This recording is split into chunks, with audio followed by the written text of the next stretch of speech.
Saturday night, and everybody in North America that's interested in ACW should be right here on this channel right now. Watch, that number's going to start growing. Watch the thing. I guarantee it, because this one I have been after for a while. Thank God Todd knew you, and knew how to get hold of you. So, guys, we brought Nick Rose on here tonight. Like I said, I've been wanting to do this probably a couple of years now, I guess. But we got Nick on here. We're going to talk a little bit of ACW. We're going to talk some Line of Battle. We're going to talk about his. I pre-ordered, so it's on pre-order now. We said Inferno in the Bluegrass, right? Perryville, and we're gonna go down this Line of Battle thing, right? Because I was a minimal hater initially when I got it, but after messing around, of course, the first one I played was Take Washington, and you commented in my video saying probably not the one you wanted to start with, and you were much right, because then I played Last Chance for Victory, had some headaches with it, but now that the Thunder one has come out here, or the No Turning Back, I'm sorry, I'm thinking of the other version. No Turning Back's come out. I'm starting to understand things in the system better and what effect it has on it. So let's see what we got in the chat. Ross visiting. Ross, wish you could be on here with us tonight, buddy, but I hope the move goes well. Slav's here. Telemachus here. Chuck's always here. Manry Mike's here. Who else we got in here? We got Peter, from across the way, down under. Arthur, good to see you. Arthur, you get your game yet? You get your 3-dog I sent you yet? And man, we got all the gang on here tonight. Just Ross and McMurray not here. So Phil, glad you joined us. Mark, glad you're here with us tonight. So we're gonna kick this over to Todd. And Todd's gonna drag Nick through the mud a little bit, and then I'm gonna finish him off with more mud. Okay, because I got a whole bunch of things I'm gonna gripe his about. Yeah, but it's all good. It's all good stuff on his end. So Jeff's upset with Nick. Okay. Don't worry, I can mute Hexy if we need to. Don't worry about it. I'll take it. I probably deserve it. Yeah. So Jeff, you want to share my screen, or Alan? Share my screen real quick. I got the main, the new game up there. So this is it, Inferno in the Bluegrass. Go to MMP. The link, I posted the link in the private chat, guys, if you want to put that in some of the things there. But here it is. Pre-order number reached, of course. $475 at $350, so that's cool. $48. Seems pretty good. I like the box art's nice and fun. We're going to be looking at the Vassal mod and counters and all that, so I'm not going to zoom in on that, but there's all the business. We're just going to talk to Nick a little bit about that. So that is that on that. Let me stop sharing that screen now. So Nick, while I'm not just sitting here watching people watching me do that, why don't you give a little, the standard thing. So let me tell you, you did an interview with the MMP guys, Brian and Kurt. We're Not Dead Yet podcast, or whatever they call it. They usually talk about ASL, but they do bring in some of the other lines, and they included Nick on one. And they did a nice intro about you and your stuff, but a lot of people may not have seen that. So just do a little intro about your gaming history a little bit. You got to bring up Uncle John, unless you guys are on the outs or something, you don't want to talk about him, but it's a big part of your gaming life and part I know. And who's this, Nick? There we go. There he is. He's already pestering me. The guy he just can't let me be. So why don't you give a little story about him and what you're gaming, and then I'll switch screens. So go ahead. Yeah, so my gaming life kind of started back in high school. My Uncle John, we can blame him for that. Axis and Allies is probably where I really started. There's a helicopter flying right over my house, so that's nice.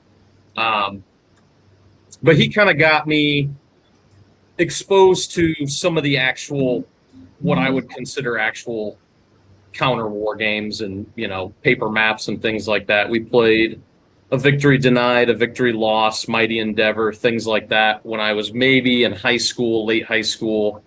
Exposed me to ASL. Apparently he had an extra ASL binder that he pawned off on me that stayed with me. So he knew how to try to hook, line, and sinker me, and he succeeded. But I went through a foray where I was obsessed with Ambush. That was really the first game that I picked up on eBay, taught myself. And that's kind of where I really found the niche that I liked was the narrative. I loved the narrative of gameplay. I could write up a little story or make up a little story about what happened. So I spent a lot of time with Ambush, went to college, got out of college, and then, I didn't have a girlfriend or anything for a long time, so it was just me and the dog. Every Thursday, Uncle John and I would get together. We played a lot of ASL, started getting into OCS, GCACW.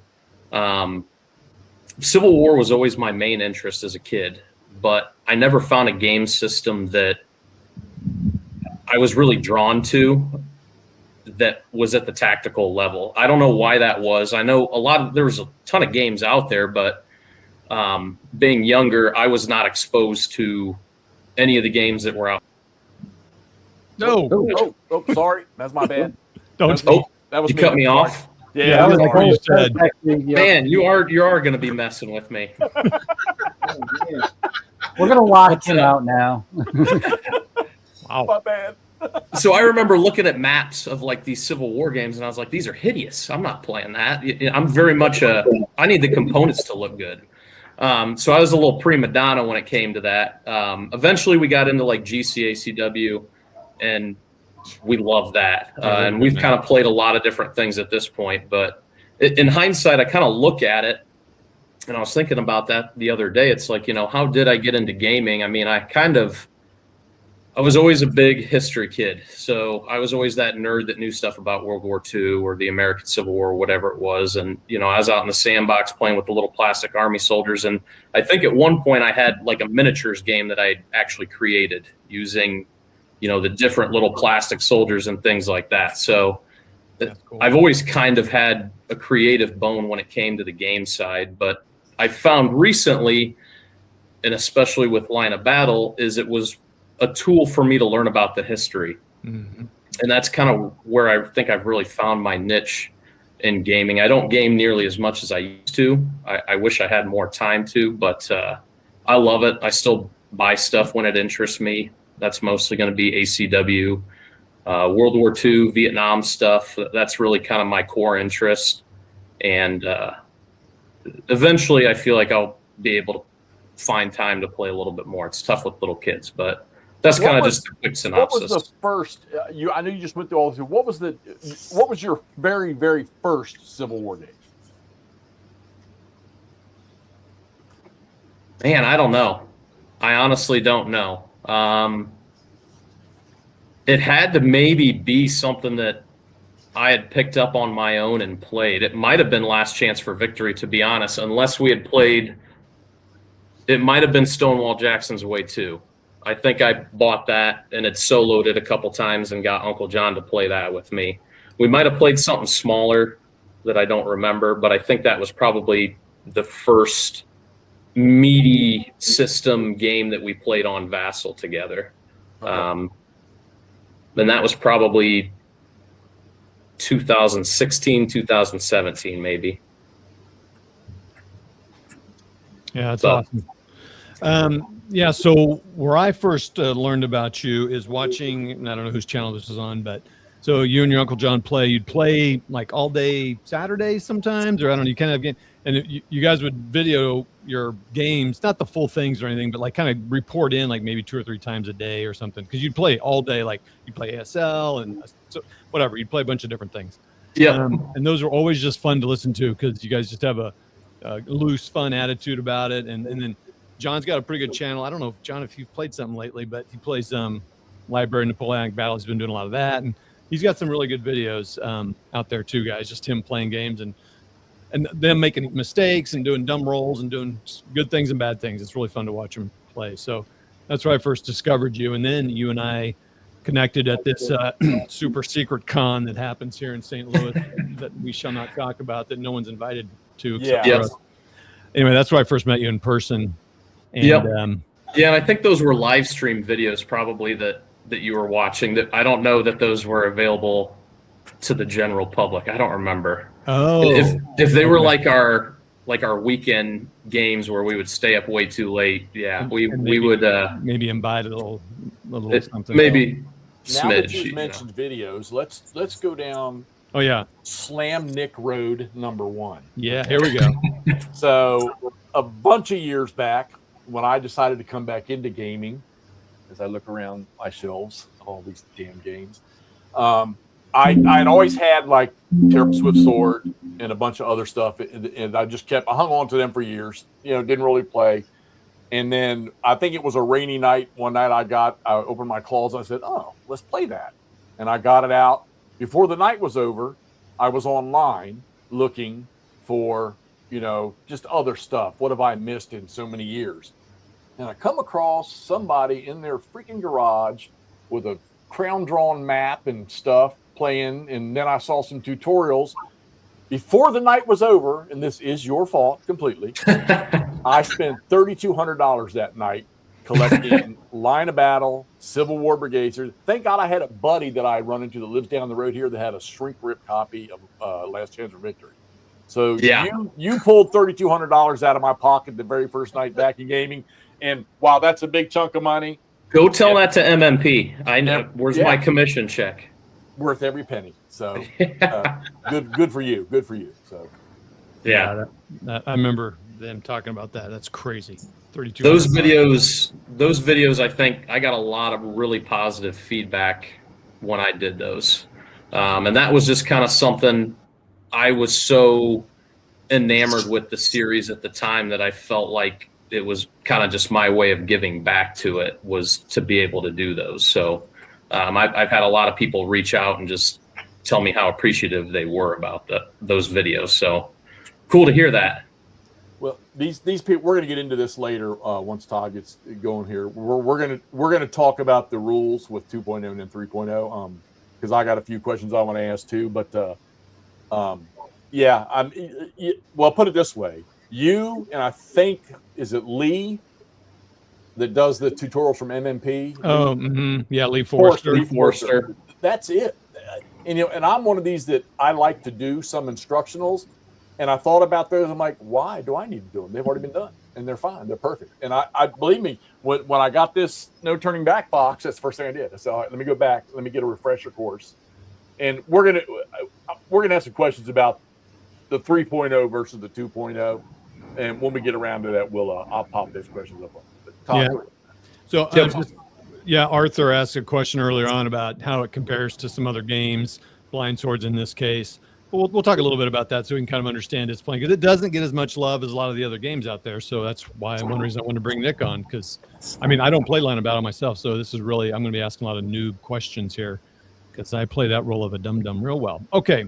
So Nick, so like we talked about, I remember you maybe brought some of these to that Donkey Con there, and you did videos of them where they were in there. You kind of mentioned that you've been designing games since you were a kid, playing miniatures, and I wish McMurray were here because he'd be all over that.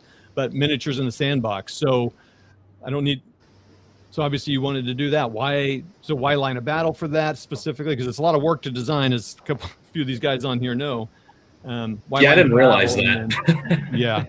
Why Line of Battle? And kind of explain your design journey a little bit. Maybe why you chose the battle and that sort of stuff. Yeah.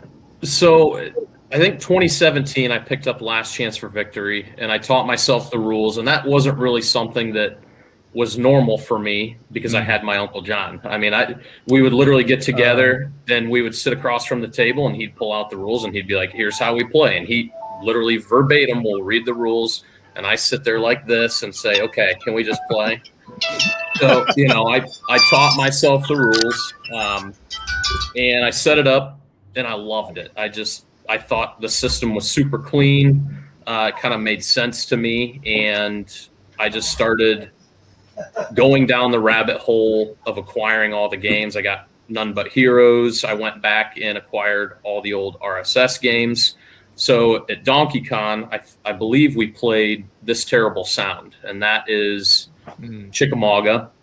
Huge. There's like 8 maps. It's ridiculous how big that is. That's right. And it was me and Uncle John. Uncle John came with me, and I took. There you go. Yep, right there, that bad boy. And you can still find it great price on the secondary market, which is amazing because there's a ton of content there. It's because isn't that system sort of the lapse between CWBS and then Line of Battle, and it just. People holler about GBACW and the details of that. GBACW can't touch that.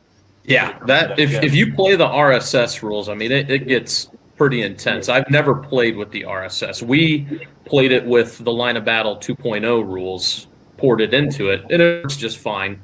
But we played that, and it was great. I think we got like 25 out of 50 turns done, and there were 5 or 6 of us playing. So, we're leaving, and we had a great time or whatever, and we're driving on the way back, and it's like, man, this system needs other battles that are manageable, because that's fun, but you got to be able to finish a battle at a convention or something. Or we played None But Heroes. We played in my garage over a full weekend, and then we probably put another 30-40 hours into it before we completed the entire campaign. So it took forever. So the initial impetus was that we wanted something that was manageable, and I figured, well, I can find a battle that is easy to design, and we'll just come up with something and we'll play it on our own. So first and foremost, I was just a fan of the series, and I wanted to see other battles.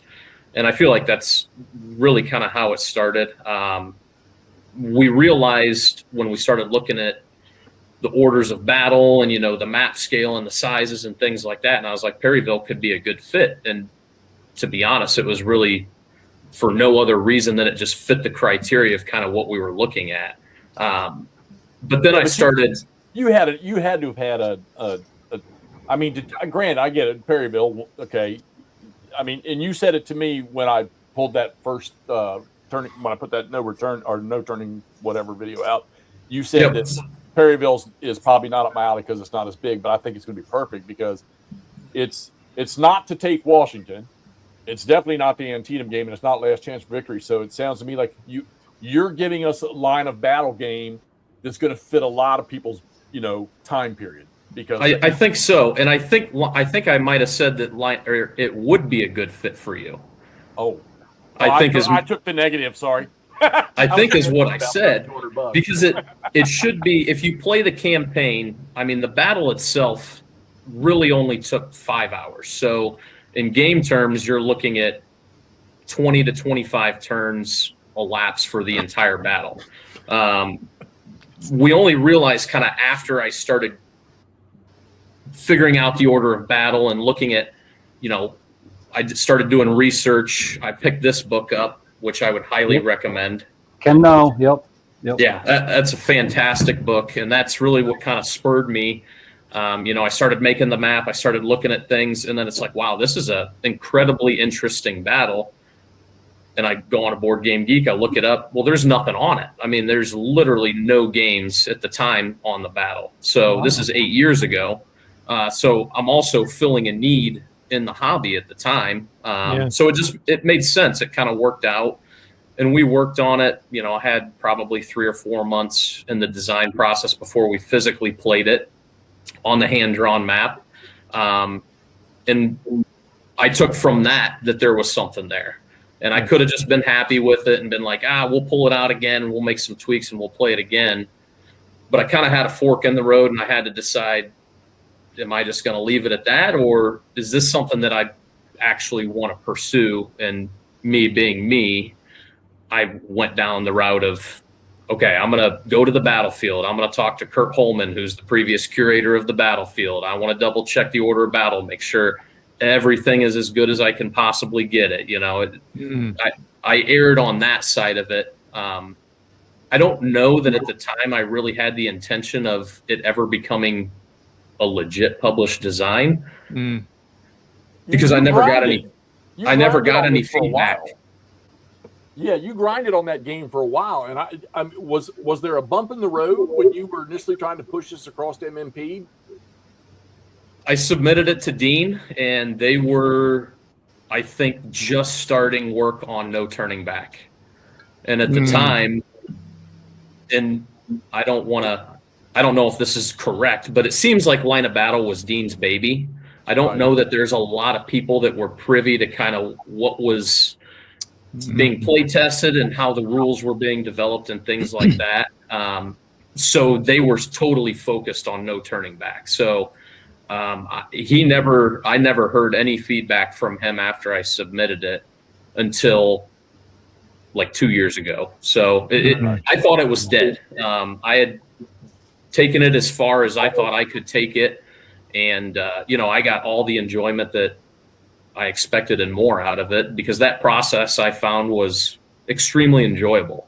That's cool. I was learning. It was teaching me the history, and that spurred probably about 8 other game designs that are in various processes. So Cool. there was a span of about 3 or 4 years where that's all I did. By the way, I stand corrected. You did say Inferno and the Bluegrass might end up being a sweet spot for me. I must have completely misread that. So yeah. And I think that's why I was confused, because I think, my God, he's going to give us a full battle that's not going to take somebody 2 months to play. Yeah, it should be a sweet spot for players that like the system to begin with, because it's going to be manageable and there's a lot of variation in what the players can do. It's wide open. We've got a couple different scenarios. The one that our playtesters loved, the battle historically started at like 2 p.m. Well, we've got a scenario where it starts at 6 a.m. Confederates are all on the field basically, and the Union kind of come in as reinforcements. It's going to look totally different than the historical battle, but the playtesters loved it. So from the standpoint of having different angles that you can approach the battle from, I think it's going to be really good. We've also got some small scenarios that'll help teach new players. But realistically, if you're playing the historical setup or an early start setup by a couple hours, you're going to be able to complete it in a weekend or a convention. So, and that was the intent. That's Now, cool. let me ask Phil a quick. Phil, you have much work on Perryville? You done much with Perryville? I taught a class on it many, many years ago. Okay, so I'm curious. Because it's been the only one I played was CWBS. I haven't played the Grand Havoc one yet. Was there a missed opportunity by the Rebs in that battle, or something? Something about Always a missed opportunity for somebody. maneuvering down a highway or a flank or something that was. And I'm wondering if maybe Nick's with that earlier start time. I don't remember completely. I just know it had Braxton Bragg involved, and that's Stop it. He's my hero. So, Well, I mean, the question comes out, Nick, with this. You said you've modeled the battlefield. What's the scope of it? Because I know with like Grand Havoc, and I know I may be jumping into the weeds a little bit here, that actually modeled down into Perryville itself, and then a little bit to the west. Are you in that same mode with that from the Chafin River all the way over? So Todd might be able to pull up the Vassal map here and show you guys. It's a 2-mapper. I'll zoom in when we get to talk about details, but this is the whole map. Yeah. So there's the whole map. At the northern end, that's going to be north of Walker's Bend, which is the Confederates. You've got a right wing with a division under Benjamin Cheatham, which is going to go and move and deploy into that bend. And essentially the entire Union First Corps, which you'll see up above where Todd's at. Yep, those guys. They're arriving on the field and they're going to deploy into defensive positions. So the historical battle, Cheatham crosses the ford that's right there in Walker's Bend. They attack what they think is an isolated Union unit. They don't understand or know that it's an entire corps. And it's a classic Braxton Bragg attack. It's an end echelon, north to south. Everybody steps off in 15-minute increments. What they end up running into is an entire corps. They get themselves, mired up in this just, I don't want to say nasty terrain in the extent that no turning back. The wilderness is nasty terrain, but it's deceptive. It's hills, crests, valleys, hills, crests, valleys. So when you're actually on the battlefield and you're standing on one of these crests, you see another hill, you can't see anything behind it. So it's incredibly deceptive when it comes to being able to identify the locations of enemy troops. And that's really one of the main kind of focuses of the design in the battle is there's a lot of confusion that's kind of sowed from that. South of Perryville, there's not really a lot of action. Historically, in the hypothetical game, we have seen some, but there is also part of the battle happens right there where your cursor's at, Todd, the morning of the 8th, and then there's also an isolated Confederate brigade that moves up there because they see a battery. They're like, oh, we're going to go take this battery. Again, they get up to the hill, an entire corps sitting right there. There's a lot of blue there. Yeah, and they chase them back to Perryville. So, and I'm getting off tangent off the rails, but that's part of the difficulty in designing a game on this battle is that there's variables that you can't account for, that you have to kind of artificially restrict the players. Because if you have perfect knowledge, the battle wouldn't be a good gaming situation, because the Union would so outnumber the Confederates that they would just blow them out of the water. So I'm assuming in your creation of this, I mean, don't give us what you can't. Obviously, the game's on pre-order, but what command variants have you stuck into this one to hinder? So there's a couple different things that we have that take place. If you're playing the scenario that I would recommend to players, which is like a hour and a half, 2 hour earlier start than historical, that's the start of what you see right here in front of you. We're going to have something called the attack commencement chart, and there's also going to be a Union alertness level. The attack commencement chart is essentially just a way of determining when the Confederates can actually begin their attacks. And there's certain modifiers that kind of go into those. It's essentially a roll. So every game's going to play a little bit different. And at certain times, you're going to get certain modifiers, but a Confederate player that's able to kick his attack off and get a concerted attack earlier before the Union can kind of get into position, that game's going to play way differently than attack that maybe starts late. Conversely, the Union command structure is just all haywire. Buell's not even on the map. The guy's got some major issues. So he has to become alert. Gilbert, who's Third Corps leader, probably one of the worst Corps commanders of the entire war, he has to become alert, and Sheridan has to become alert before that Corps can really act or do anything. There's some other, little things that can happen, and brigades can kind of move off and do certain things. But for the most part, that Corps is locked in place until certain extraneous factors release them to be able to do what they need to do. So it's up to kind of First Corps, which is up there to the north. If you scroll up, Todd. Okay. Hey, Jeff, I want to kind of maybe show some of the charts. I'm going to switch out to the way I'm showing stuff here in just a second. But after Nick talks about this. All right. What do you need me to do, Nick? Yeah, so if you just go a little south. Down a little bit. Yeah. Scroll down. So the main crux of the battle is going to happen kind of in this area. And you'll see where those blue markers are at. Those are going to be the victory locations. So that's what you're going to be mainly fighting over. Yeah, open up. How the Confederates go about doing that is going to be totally up to the player. In this game, the Confederates and the Union, both players, are going to be more in the role of the divisional and the Corps leader rather than the Army leader, because the Army leaders were so detached from the battle. So we took a system that's designed for Corps and divisional size engagements, and we broke it down more to a brigade level engagement where your pieces that you're commanding and giving orders to are smaller chunks of formations. It creates a totally different game than something like Gettysburg, where you write an order to a corps and a huge body of troops moves to a certain part of the battlefield. So in line of battle, that is a tricky thing to do, I think, because it had never, or it hasn't really been done before. Most of the battles prior were really big. So this is going to have a totally different feel. How many Zero commanders are in this game?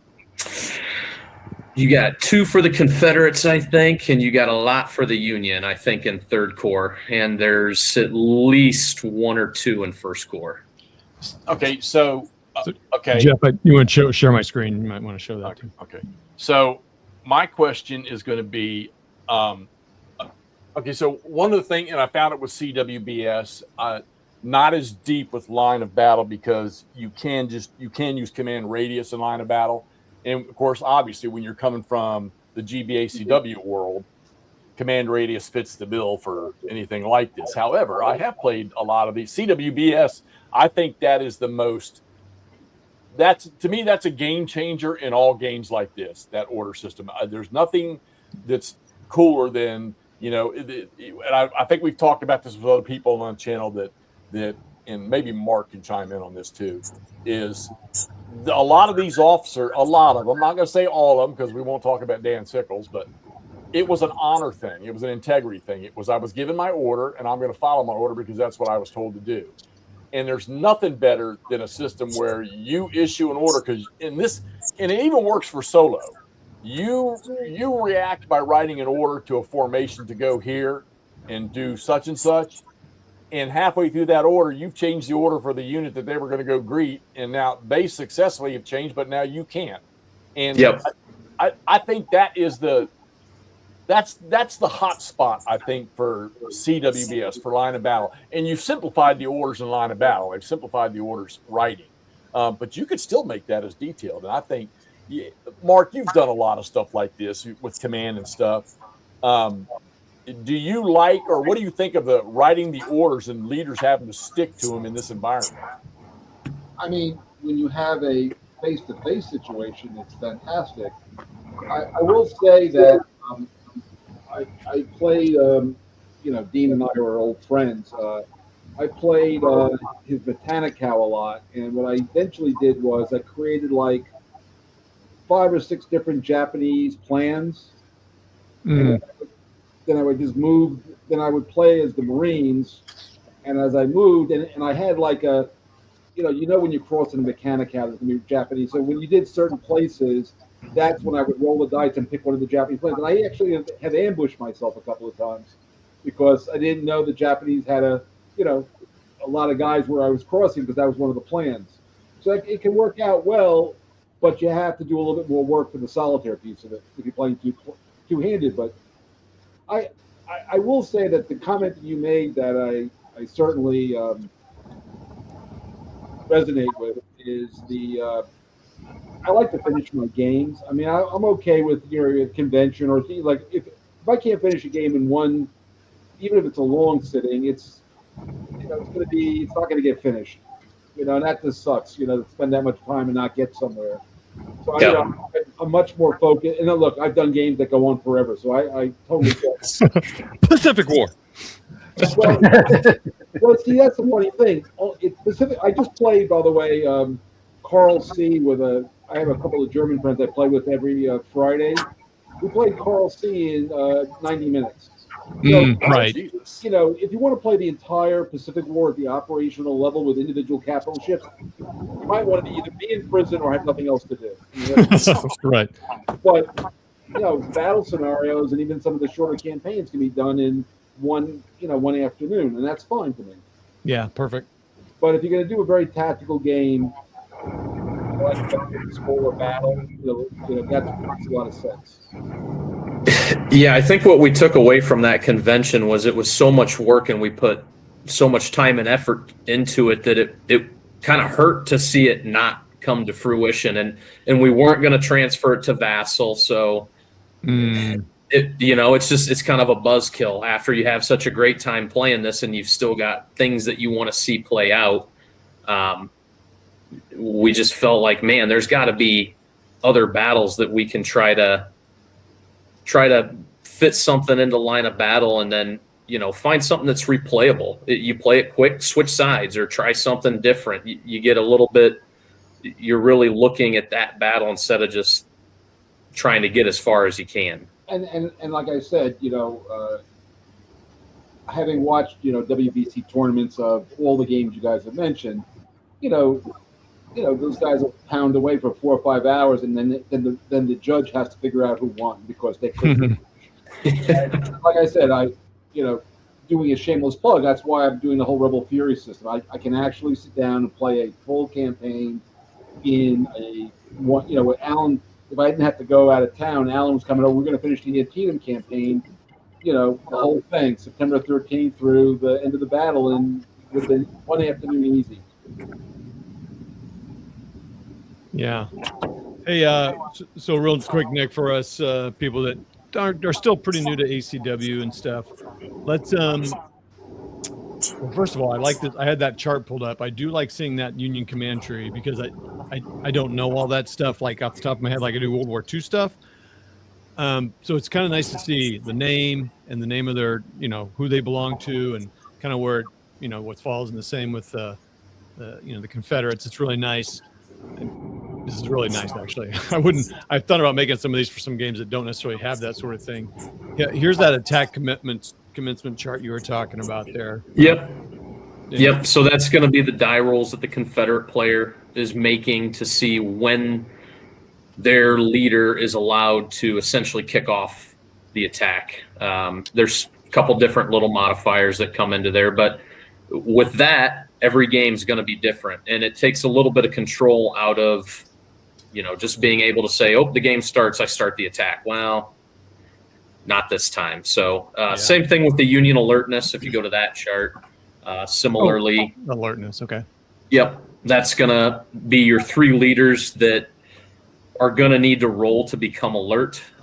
You've got different modifiers there as well. So, if the Union player is getting schwacked, they're going to be able to probably become alert a little bit more quickly. If the Confederates are starting to take certain locations, the battle's crazy. I mean, that 3rd Corps that's sitting to the south of 1st Corps, they were firing artillery shells in the backs of the advancing Confederate infantry, and they were told to stop. Oh. They were told they were wasting ammunition. So, again, one of the most inept corps leaders probably of the entire war in Charles Gilbert. You should tell everybody about where he came from. So he was like an old Army captain or something. He was not a high-ranking officer. And what happened is you had Bull Nelson was shot at the Battle of Richmond, Kentucky, who was the leader of that army fighting against Kirby Smith, another battle that happened in Kentucky. And he goes back, I believe they're either in Cincinnati or Louisville, and he is confronted by Jefferson Davis, another general from Indiana, and apparently they're both hotheads. Davis shoots him in the chest in a hotel lobby or something, and he dies. So then, there's this power vacuum of, okay, well, who wants the command? And you've got the district commander who's looking around, and Thomas is the obvious choice. Well, what's Thomas do? Oh, we're getting ready to start a campaign. I can't take command, which I don't understand that whole thing. They're always like, oh, I can't do it, but so people turn down the command, and then I don't know if I forget. I don't know if he got recommended by somebody, or I think Horatio Wright is the district commander. I don't know if he was friends with him, but he gets a huge promotion and all of a sudden becomes a corps commander. And the guy's never commanded a body of troops probably larger than a regiment. So let's be clear, and Phil, this is one you could probably weigh in on. So when McDowell takes over the Army of the Potomac, he was a major before that. And McClellan was a captain. So these guys, the only, other than guys like Robert E. Lee, he might have made full colonel just before the war, but, Lieutenant Colonel, A.S. Johnston was a full colonel. But that was and there was a couple of Union generals, but they were old. They didn't last for like Patterson. But so when you look at the early part of the war, you've got guys who have maybe commanded a company have 20,000 guys. I have no clue how to do that. You ever thought about that?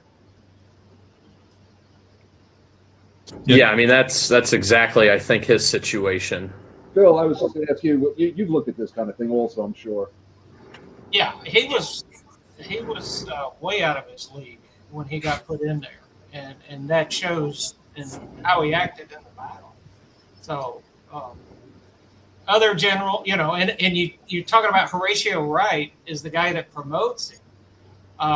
Here's a guy that later becomes commander of the 6th Corps in the Army of the Potomac, and he's a pretty good general himself. But, which Grant refers to as his Pearl in the You know, isn't Sixth Corps the one he sends back when Early's threatening? Yeah, he sends back, and Wright does pretty good at Cedar Creek, but he doesn't get any of the accolades. You know, he's rallying the guys, and then Sheridan shows up. Hey, Todd, go back to that the USA commencement. Oh, why am I fuzzy? You're talking about the CSA attack commencement. Okay. There you go. Yeah, sorry, I can't zoom in more than that. So sorry, Greg. Okay, so I hold on. You mean to tell me that if I'm trying to execute an attack and Bragg is in the hex with the people I'm trying to execute, I got to roll another extra dice or get another higher up the chart? That's a benefit. If Bragg's in there, he's not happy. So he's trying to spur the attack along. Oh, so he is trying. Okay, all right. I'm sorry. I know who. He's got a modifier. It says Bragg located in same hex +1. Yeah, I thought maybe I had to roll a higher number or something to make it harder. What? Okay, Jeff, you do. Well, we're doing history, so I look. Everybody talks about Bragg at certain places, but what was the issue? We saw the paralysis statement that David Murray made there, but what was? We know that everybody hated Bragg, it seems, from nonstop. All right, but where was Bragg's failure here? What was you just did this battle, Phil? You're a tour guide of this stuff. You're a historian of this stuff. What was Bragg's faults here, Nick? Oh, you want me to say? Okay, Yeah. I thought you One said at a Phil. time. Yeah. So I think it's a combination. I think it's Bragg being himself to a certain extent. Vacillating as he typically does, making a decision and then rescinding it and not being able to commit to something, even if it's a good choice. But he also was failed by his subordinates to a certain extent. And that comes partly from the operational side of it. Bragg the army was spread out. He's fighting this battle without the division of Jones Withers. So he's positioned north of Harrodsburg. Buell comes out of Louisville with the 3 Corps heading towards Bragg, but he also sends a diversionary division under Joshua Sill towards Frankfurt. And Bragg believes that is the main body of the Federal Army. So his ultimate operational goal is to meet up with Kirby Smith, join the armies, destroy him. Unfortunately, his subordinates, Hardee probably, and I would say in particular, Hardee probably should have done better, but obviously Polk. Those two guys did not do him any favors by giving intelligent reports on enemy movements or strengths or anything like that prior to the battle. So he's got limited information to make choices on. He orders the attack here in the morning. He's in Harrodsburg, which is miles away. He's awaiting the sound of gunfire. He orders Polk to advance. Polk's the commander on the field. Guess what Polk doesn't do? He doesn't attack. So Bragg rides out to Perryville, and he's like, what the hell are you guys doing? And he realizes their lines are all jacked up. So he kind of just starts throwing orders to Polk. They have no clue what they're up against. They don't understand that there are 3 Federal Corps within miles of each other. Buell's plan is operationally sound. They're advancing on essentially parallel roads, so they should be mutually supportive. Acoustic shadow is something that comes into play at the Battle of Perryville. That's probably one of the main features. So with the hills and the weather and the wind and the way things were set up that day, Buell's headquarters is maybe 2 or 3 miles off map. He can't hear rifle fire. He hears cannon fire, but he can hear no rifle fire. So throughout the day, as McCook's 1st Corps is getting smashed, he doesn't react. He doesn't order any sort of action from 3rd Corps. Crittenden's 2nd Corps is off map to the south. They do nothing. So it's just kind of an amalgamation of weird and odd events, atmospheric conditions. I think once the battle gets going, I don't think Bragg is terrible from a tactical standpoint. He's a little bit more hands-off. But I think it's standard Bragg. It's vacillating. There's very little accountability when things go bad. There's always excuses. I would Go ahead. No, I think that. So, you guys have all seen a World War II movie like with Commandos, right? And you were in the military, and so they all go, okay, let's synchronize our watches. 5. You've seen a million movies that do that. Yeah, of course. I don't think that ever happened that I've ever read. Phil, maybe you've seen them. I don't think they ever did that in the Civil War. Oh, because everybody had different time. Yeah. They had different maps. They have different time, and like even if I send a courier, like one of the things that Grant did well, Grant used to park his ass in a bench somewhere where everybody knew where he was, so a courier could actually find Grant because he wasn't moving around. But if you got a guy moving around and you got a courier looking and they go, hey, have you seen so and so? Goes, yeah, he was somewhere down that way. You could spend that, even if the distances are short, the time to get the message to somebody could be half a day just looking for the guy because it's there's no radios. Yeah. So I think that in general, the mayhem of trying to launch a coordinated attack is so far against you to begin with. It's rare when it does happen that we go, well, why didn't that happen? It never happened, except for once in a while we think, oh, they could have happened again. It's just not the norm, and that's I think the plot. Yeah. Phil, correct me if I'm wrong. Bragg was West Pointer, right? Yeah, he went to West Point. Okay. Yeah. I'm going to comment on this because I've said this a few times, and his thing right there about Bragg was a good judge of operational possibilities. Wasn't Bragg very? I don't know, if there was a rating or anything like that, but wasn't he very efficient in battlefield operations coming out of West Point? He scored high at West Point for operational stuff, and that's why at the end of the war he wound up, being an aide for Davis. Davis. Yeah. Towards the end when they didn't have an army for him. Bragg were friends. Yeah, I think they went to school together. I mean, they were in the same class. Yeah. Well, and to his credit, at Perryville, he realizes when the battle's over and the dust is settled, he's in a terrible spot, and he kind of understands what's in front of him, and he gets out to Tennessee. So, from the standpoint of understanding what he needs to do within that context, he definitely makes the right choice at that point. And one other thing I would offer is, and I've been, again, everybody's got there's no correct answer to anything I say or wrong, but a lot of commanders, it's the same thing in business leaders. Some guys are macro commanders and some guys are micro commanders. And like Lee was a macro commander, and he was very effective when he had Jackson and Longstreet to say, here's what I want you guys to do, go do it. Those two guys knew what to do. Bragg was at the same school, but he didn't have the level of subordinates. I mean, he said, here's what I want you guys to do, and then they don't do it. And that is a macro commander in the Civil War with an unused crowd can go wrong real fast. And that was the case of the Army of the Potomac also. They had, they got good orders, but you don't follow them. I mean, you don't turning back. Grant orders through Meade. Meade says he wants to attack, and they want to attack like at 10:30 in the morning in Saunders Field. Grant finally shows up around 1, and it says, well, where's the attack? They go, Griffin and Griffin do it. There were two generals of this force, and we're not going to attack because we don't know what's on our flanks. And Grant gives an order saying, attack, I don't care about your flanks. Otherwise, there would have been no attack. So there's a lot of opinion and friction going on in these things that it's just not easy to capture. That's all I'm saying. Yeah, no, that makes sense. I mean, from the studies I've seen of Bragg, he could chart out the big picture and plan it out, to what Nick was talking about being over in Harrodsburg, which, by the way, still looks probably the same way when he was there, if you've ever been there.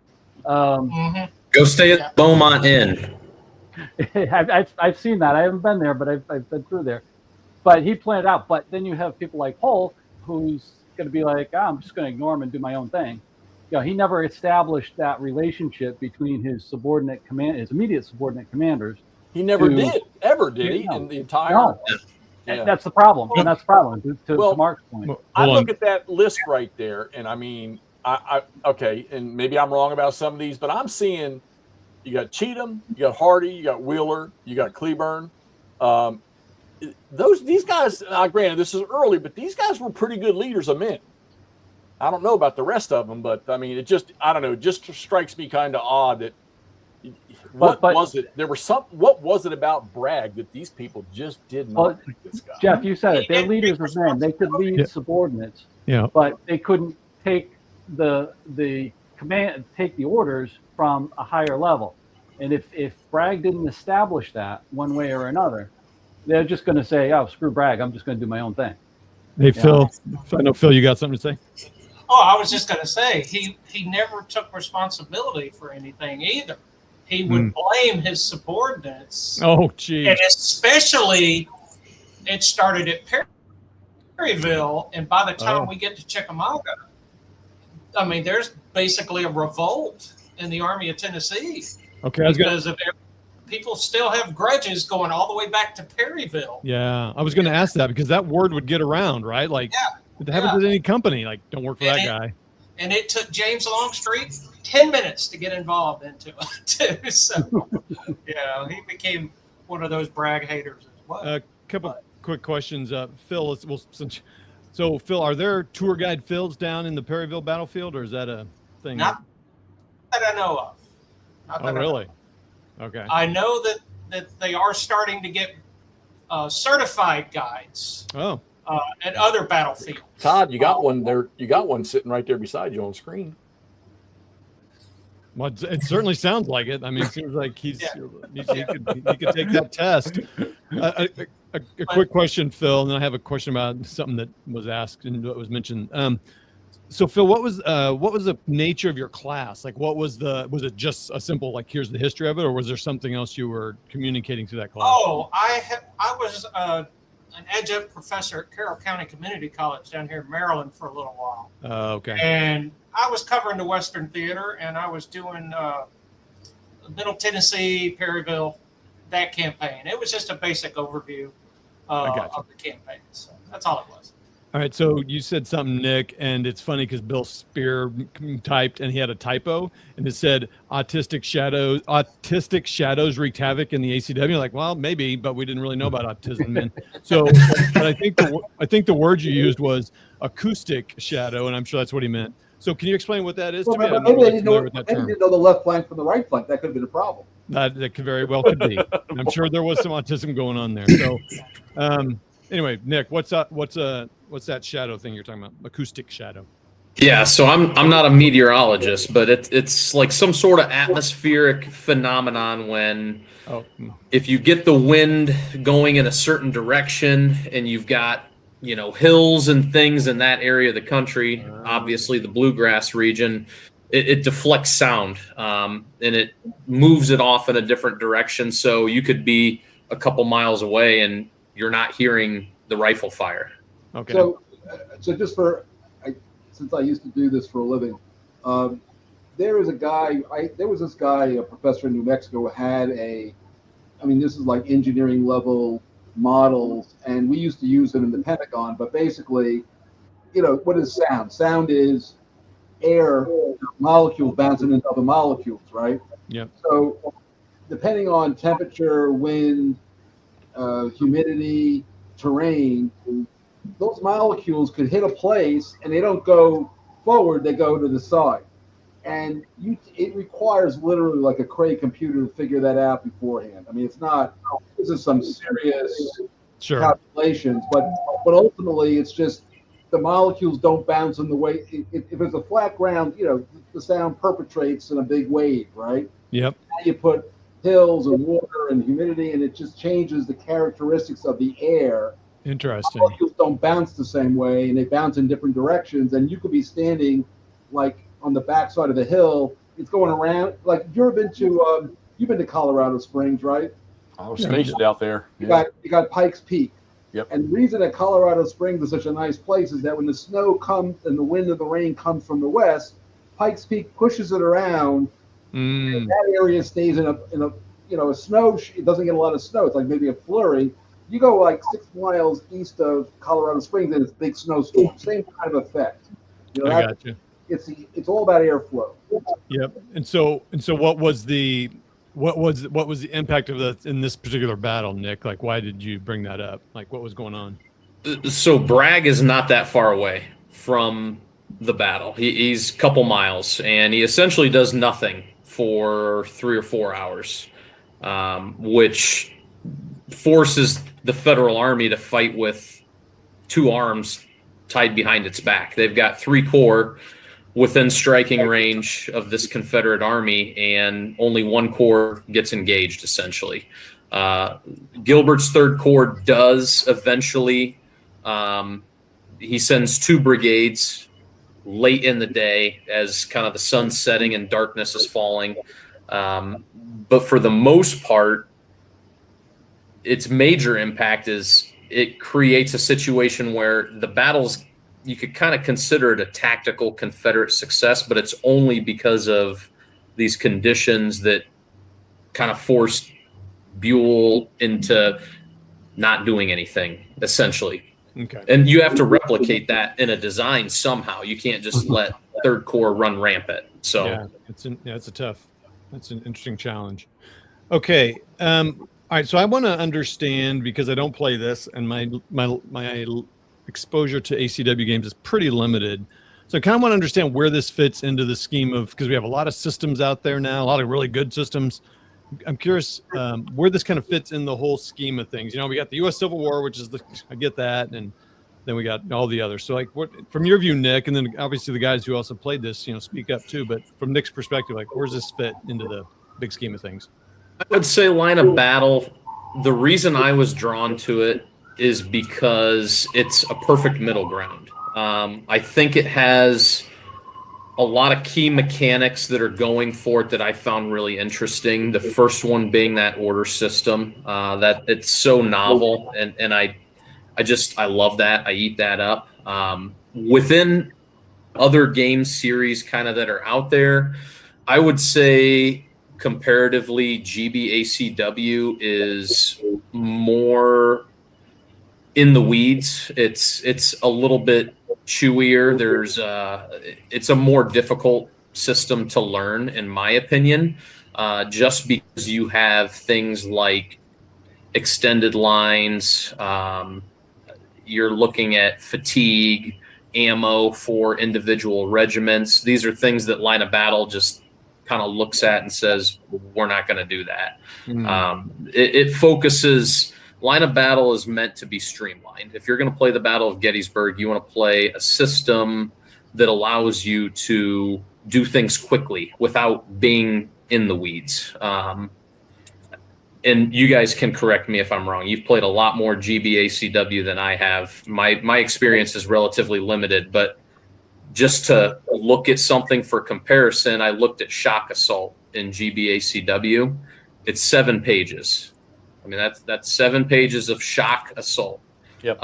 In line of battle, when you look at charges, which is comparatively, it is a die roll. Essentially, it's simple. It's 3 pages because you have to cover everything. But there's a difference there between the level of detail, I think, in looking at things a little bit deeper for GBACW.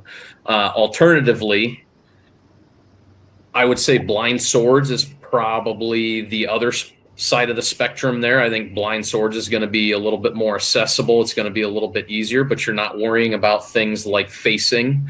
You don't have leaders on map. And I think part of the joy is at a tactical level is I like the facing. I got to have facing. I like Blind Swords too, but it feels very different. I would say my preference would be to have a little bit more of the chrome rather than less. But line of battle just has found kind of a sweet spot for me. And Brothers at War, I think Mark mentioned in a previous show that you guys did that he was playing some of that. That seems like that's probably on the easier side of the spectrum too.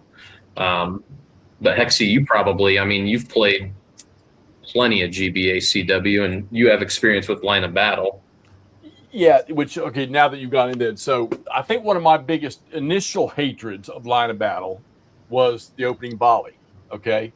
And I've been out of the line of battle until the no turning back came. And then it's funny because I started looking at that again. And then I went back the other night and I was looking at your LOS and visibility stuff. And I sat there and I thought about listening to what you were talking about, and how, particular spot in the hex is where the unit will be. And I thought to myself, because I always thought opening volley was just too simple and just didn't have it hadn't, like, to me, it had like no mechanics.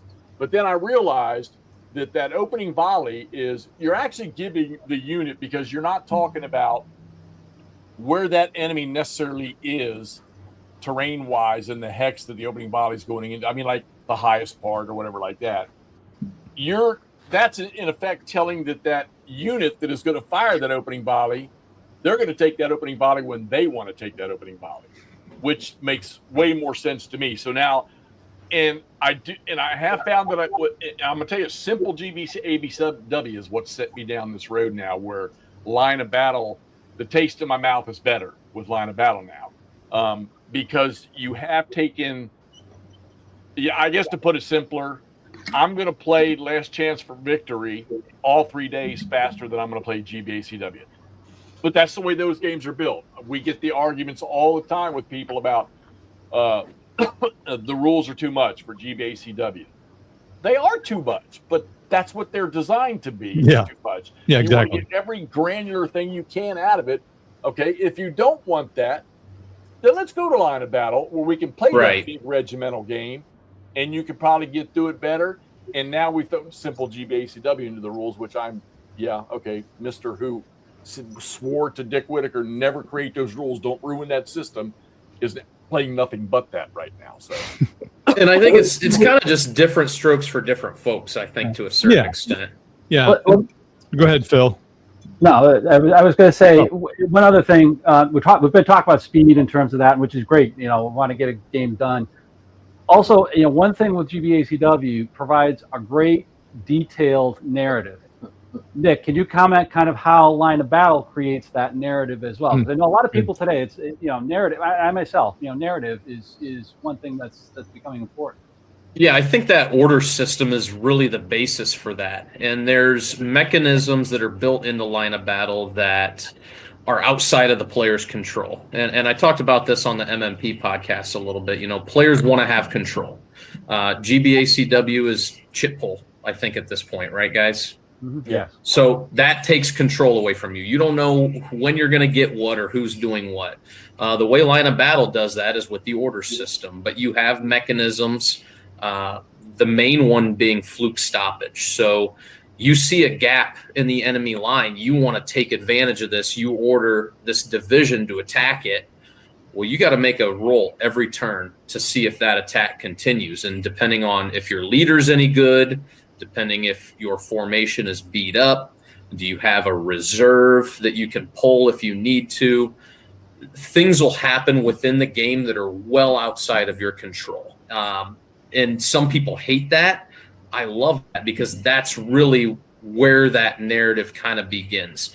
The tactical part of line of battle is relatively simple compared to something like GBACW. It truly is. The activity phase is, there are plenty of decision points to make tactically, but it's relatively simple. But that order system, that's really what kind of drives that narrative home, because you'll be right on the cusp of taking an objective, and then all of a sudden, shit, I rolled fluke stoppage, so my attack stops, even though you're right there. And, you've just got to accept that as a player. It's not, if you're a competitive person, that's going to, I'm competitive. I want to win, right? But it's part of the fun. I play games because it's fun and I enjoy it. And you just sit back and laugh, and it's like, man, or what am I going to do about that now? And you've got mechanisms. There's a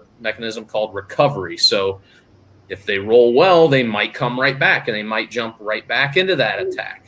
There's initiative. So can your defensive leaders take initiative to react to something potentially? And I think the narrative is going to be driven by the orders, I think, is to answer that question. Speaking of bad luck, on Friday in the Coral Sea, I didn't score one hit the whole battle. Nothing. And it's like it's life. In fact, the only successes I had was the Americans launched a dust strike, and most of the planes crashed in the water. That's the only thing I did for the guy. Was I didn't do anything to him. So what am I going to say? Oh, Uncle John did make an interesting comment there. He said, "Don't get your leaders killed because a zero replacement sucks." That, yes, narrative with what the leaders are doing, or certain regiments will just go crazy on a charge or something like that. I mean, we've had countless encounters where Hood's a maniac at Antietam, and the guy's charging all over the place, taking people out, and then all of a sudden he comes up to like a 1 SP, which is like 50 men, wrecked unit, and he does something stupid and gets shot and killed. And it's like, I'm off, so. Well, I like that you didn't take, the zero leaders. I like the fact that the system doesn't take them out of the game, just makes their abilities potentially to be a little more cautious or hesitant. Well, wait, but just to add on to that, though, sometimes a zero leader, the guy could be good even, but he may not know that the guy he's replacing has even been taken out of the battle. He wasn't over there. Like when Hood gets hit at Gettysburg, it takes a while for them to get the guy who's next in command to know that you're in command. So he doesn't know he's supposed to be doing anything. That's right. Law did not. He didn't know he was in charge until like about almost an hour took place. Said, "Hey, by the way, you're in charge." What? Yeah. Well, so fluke stoppage, the 2.0. I got to pull up, Jeff, if you want to show. Okay, I haven't read yet. I haven't gone into the I'm playing some scenarios of the no turning back, but I haven't gone into the fluke stoppage in the 3.0. I want to say that one of the things I had in unless I interpreted it wrong, let's take Hood's attack, McClaw's on the second, and why do I want? For some reason, I want to say that if the attacks went into fluke stoppage, it stopped the entire division or potentially the entire corps. So it's going to be dependent on what your command is. In that instance, the command would be, let's see here. You'd be looking at Longstreet's corps with 2 divisions, correct? Yep. So in line of battle, you would be moving the corps command, which would be the headquarters for Longstreet, and the 2 divisions would operate independently underneath those corps orders. So you would roll for each division leader. So if one failed, it doesn't necessarily mean like if Hood failed or if he suffered fluke stoppage, McClaw's was still able to do his thing if he doesn't. Correct. Okay, all right. I think I was looking because I kept thinking that if it failed, that the whole corps is attacked. And again, lines of communication, being able to see the leaders on the battlefield. And I always thought to myself, well, okay, if Hood fails, if he suffers fluke stoppage, I mean, you've got Robertson, Benning, Anderson, and Law. Why, without being able, there's no way that those leaders could all see Hood at the same time because he was moving around, I'm sure, or Law when he took over. Is there nothing built in where potentially, like, maybe at a brigade level that fluke stoppage happens? Well, have you ever heard of a game on pre-order called Inferno in the Bluegrass? What? Oh, looky there. What a lead in. So what we do in Inferno in the Bluegrass is... I like the way you did that. That was nice. we chop that up. Essentially, what you're going to be doing in Inferno in the Bluegrass is you're going to be ordering these brigades that are their own commands. So your brigades are going to be fluking at the brigade level, not at the divisional level. I like that. I like that. So that's going to create a really chaotic situation because you're also going to be giving orders to these individual brigades. So you might not be able to get your orders out to the brigades, but if you can get a concerted attack, things are going to look great until you start losing brigade leaders or they start fluking. And something we didn't mention with the 0 leaders in line of battle, having a 0 leader is terrible because those guys have to roll every turn to see if they can even move. Right. If they roll a 1, they can't move. If they roll a 2 to a 3, they have half movement. If they roll 4, 5, or 6, they have full. So that can just kill an attack like that. Well, so are you still going to be able to issue a divisional order? And are you telling me Bragg to Hardy and so forth down the line? Hardy, you're going to push this hill. All right. Whatever your general attack plan is this hill. You arrange it how you want, or he tells him how he's going to do it with his brigades. Are you telling me now that just outside of the command radius thing or whatever, that now you're going to have to write individual orders per brigade, or can it still? I'm trying to think. Like I say, it's been a while with the old line of battle. What do you want? It's dependent on what you want to do as the player. If, let's say, you're Bragg, you've got a right wing that's under Polk that has one division under Cheatham. You have a left wing that's under Hardy that has a division under Buckner and a division under Patton Anderson. If you're playing by the rules as written for line of battle, you have two commands. You have a right wing and you have a left wing. You're going to write an order to the right wing that's accepted. It has to be disseminated to the division. In the case of the left wing, you would write it to Hardy. He would accept it. And then Buckner and Patton Anderson would have to accept it. They function as those formations and roll for fluke stoppage at that level. In Inferno and the Bluegrass, we have something new called independent commands. This allows the army leader, but also the corps and the divisional leaders, all to issue orders via initiative to individual brigades. So if they're stacked, these orders are individually accepted. This battle was notorious for higher ranking officers riding the horse and seeing somebody and saying, nope, you're not doing that anymore. You're going here. Oh, awesome. So they just grab a hold of a brigade and they say, nope, you're doing this now. Hold on real quick, Nick, how is that reflected in this then? Exactly how I'm talking about the leaders. They're going to be moving around the map, going to these brigades, trying to get them to operate as they want to see them. So instead of having two commands, a right wing and a left wing, the Confederate player has up to 13 commands if they so desire to break the army up into these individual brigade assets rather than divisions. Is it going to be under certain circumstances where a brigade can suffer fluke stoppage, or at any point a brigade can suffer it? If they're given an independent command order, they will roll for fluke stoppage on their own. Yep. Okay. And how are players going to track this? Just on their notepads, right? Yeah, I mean, that's typically what I do. My orders are easy. I make a one-line order, and it's arrived at this point. Here's the order. Here's the objective. Take this axis. It's not. People think, oh, it's bookkeeping. It's not hard. Quit being lazy. Just make one line on your piece of notebook paper, you lazy bastards. It's not hard. I wish I could identify. I got my notebooks here where I wrote my orders for playing CWBS and stuff. And I'm telling you, it's kind of cool to look back. Oh, sorry, Alan. It's kind of cool to look back and see.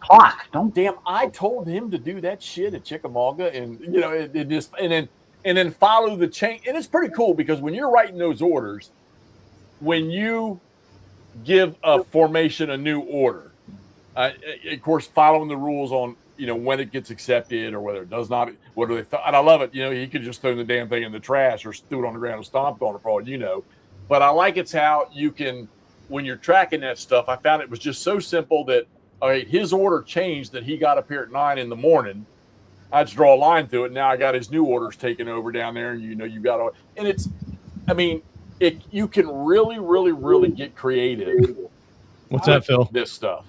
My sticky pads. I would write them on my sticky pads and stick them on the map, and then write another one on top of it. That's how I would do it. Another thing that is super easy, if you got those little KTX markers or any sort of like beads or whatever, just say this is this guy's objective, stick it there, and boom, you know what the orders are. If you're playing solo, I mean.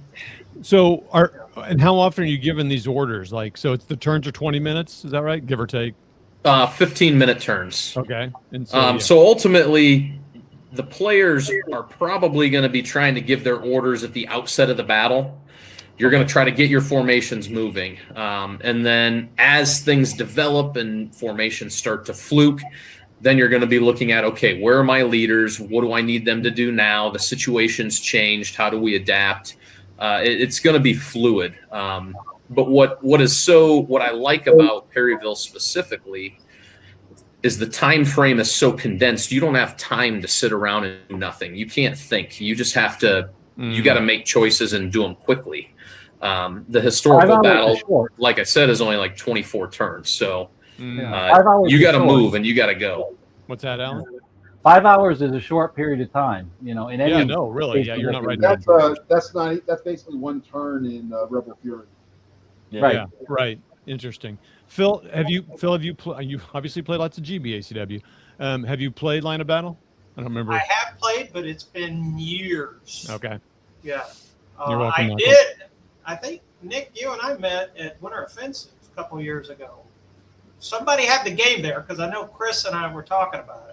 I played Line of Battle. Chris would have probably been there. So Chris Anthony, who's the developer of Line of Battle at this point, he's kind of taken the reins and he's off to the races. But he's done a fantastic job, and he's the one that kind of drug me back into it. I was out. I got kids and I'm busy and I don't really have time to do stuff a lot anymore. And he was like, you're back. So didn't you had time to design a cat cover for your table? I remember.